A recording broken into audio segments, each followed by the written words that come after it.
আসসালামু আলাইকুম গাইস।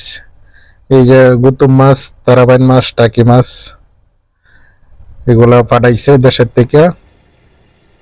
এখন বোনা করবাম পেঁয়াজ টমেটো দিয়া। এ সব কিছু দিয়ে টুয়ে দিছে।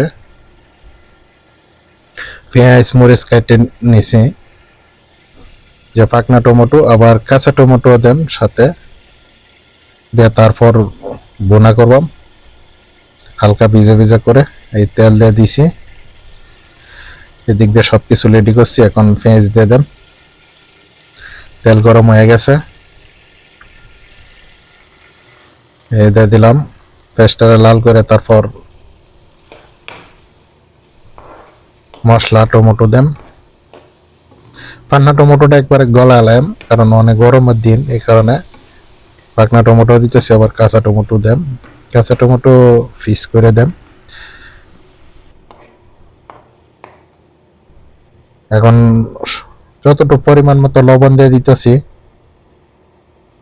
লবণ দিয়ে দিলাম পরিমাণ মতো যতটুকু লাগে। এখন মশলা দিতেছি, হলুদের পাখি, আবার মিক্স মশলা, মিক্স মশলা দিয়ে দিলাম। মরিচের ফাঁকি, মশলা আর পেঁয়াজ কষায় তারপর টমেটো দেন। টমেটো দিয়ে দিতেছি। ওই পাকনা টমেটো একবারে গালা আলাম, মানে একবারে মিশে আলাম। তারপর কাঁচা টমেটো দেন।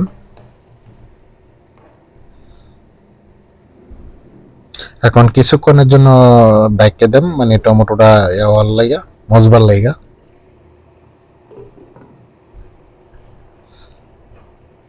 এই টমেটো হয়ে অবস্থায় এখন মাছ দিয়ে দেন।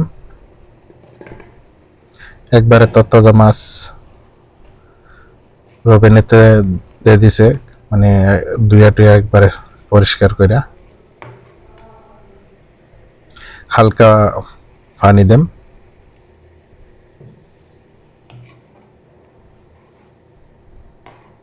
মানে ভিজা ভিজা করে রান্না করবাম। কিছুক্ষণের জন্য আবার ডাকিয়ে দিতেছি, আবার গুছাই দেখতেছি।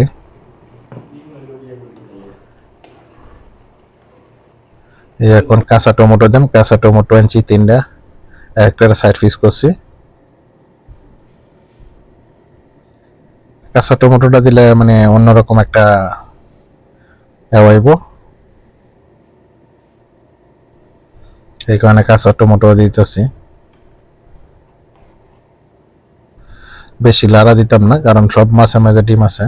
আবার কিছুক্ষণের জন্য ডাকিয়ে দিতেছি। এখন গুছাই দেখতেছি, ওই আইছে, আর বেশিক্ষণ লাগবো না। ধন্যবাদ দিতেছি, ধন্যবাদ দেওয়া 2-3 মিনিট জাল দেন বাস। এই ধন্যবাদ দিয়ে দিতেছি। এখন কিছুক্ষণের জন্য, অল্প কিছুক্ষণের জন্য ডাকিয়ে দেন। ধন্যবাদ দেওয়া শেষ, এই ডাকিয়ে দিতেছি আমি। 2-3 মিনিটের জন্য ডাকিয়ে দেন। আবার গুছাই দেখতেছি, এ হয়ে গেছে। এখন ওলা আলতাছি। ভিডিওটা কে কোন জায়গা থেকে দেখতেছেন সবাই ভিডিওটা শেয়ার করবেন আর কমেন্ট করে জানাবেন। পেজটা ফলো দিবেন, ইউটিউব চ্যানেলটা সাবস্ক্রাইব করে রাখবেন। হয়ে গেছে। আজকের মতন বিদায় নিচ্ছি।